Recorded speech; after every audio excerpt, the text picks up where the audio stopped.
Part 3. The Unraveling Summary. Wounded in body and spirit, Marcus struggles to survive while confronting the painful consequences of his past decisions. Haunted by betrayal and consumed by questions of justice, revenge, and faith, he begins to realize that the greatest battle isn't against his enemies. It's against himself. Part 3. The Unraveling. The darkness was not absolute. It was a suffocating, viscous gray that clung to Marcus like a shroud. He awoke to the rhythmic beeping of a heart monitor, a sound that felt both alien and terrifyingly familiar. The sterile smell of antiseptic assaulted his senses, replacing the metallic tang of blood and the gritty scent of the city. He tried to move, but his body was a leaden weight, every nerve ending screaming in protest. The bullet had grazed his skull, a glancing blow that had knocked him unconscious but spared his life. A miracle, Pastor Thomas would say. A cruel joke, Marcus thought. He pushed himself up, every muscle protesting, his head throbbing. The city lights, usually a comforting blanket, now felt like accusing eyes. He was on the run, a ghost in his own kingdom, and the realization was a venomous bite. Who had set him up? The question clawed at his mind, a relentless tormentor. Slick Rick? The twitchy informant had always been unreliable, but this felt different, too orchestrated for his petty machinations. This was a grand design, a betrayal woven with threads of malice and precision. His first instinct was to find Maya, to seek solace in her unwavering love, but he knew that would put her in danger. He was a contagion, and anyone close to him would be infected. He needed answers, and he needed them fast. His mind, usually a fortress of strategic thought, was a chaotic storm of suspicion. Every face he'd ever trusted now seemed to wear a mask of deceit. He found refuge in a forgotten corner of the city, a derelict apartment building where the shadows were deep and the memories even deeper.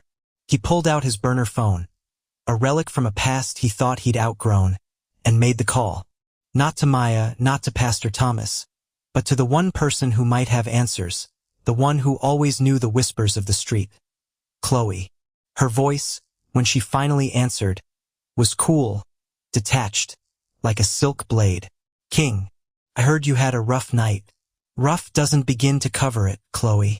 I need to know who played me. A pause, pregnant with unspoken knowledge. The streets are saying it was an inside job. A big one. Someone wanted you out of the picture permanently. Who? He pressed, his voice raw with urgency. That's the million-dollar question, isn't it? But there's a name floating around. A name you wouldn't expect.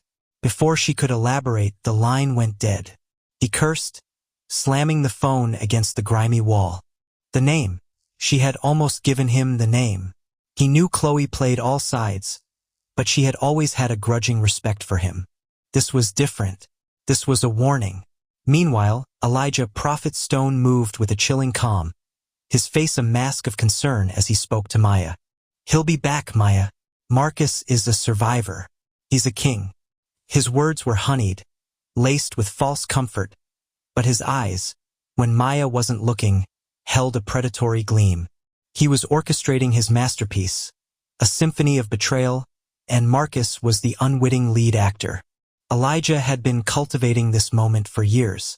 He remembered a time, a lifetime ago, when he and Marcus were just boys, scrambling for scraps in the same unforgiving neighborhood.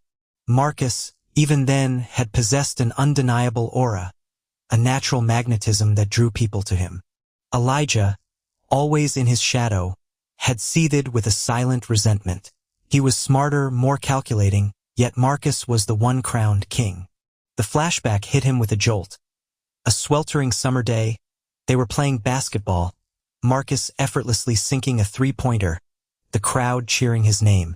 Elijah, despite his own impressive skills, was just Marcus's friend.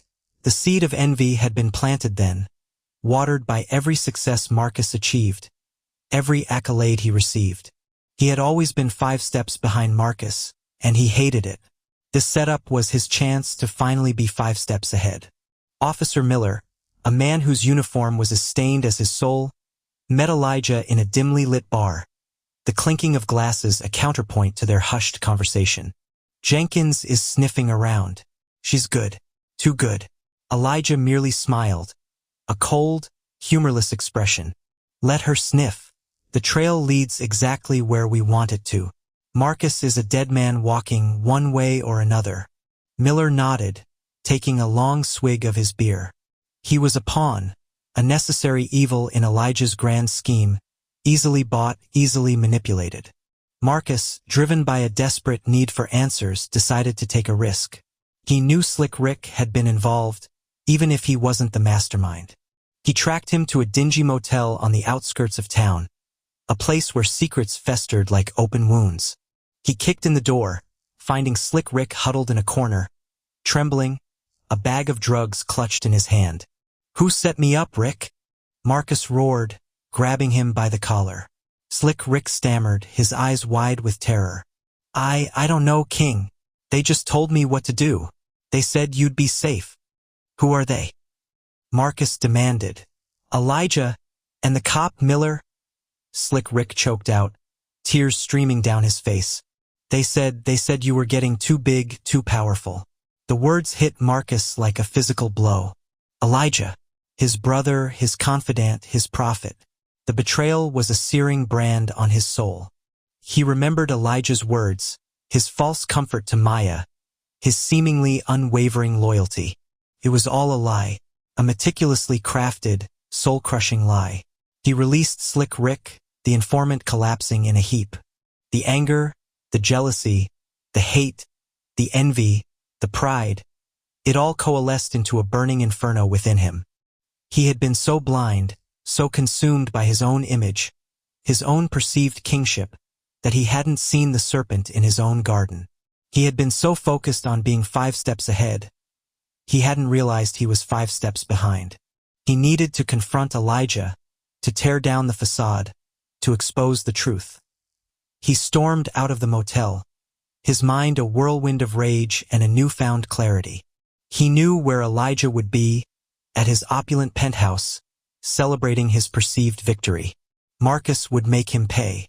He would make him regret the day he ever thought he could outsmart a king.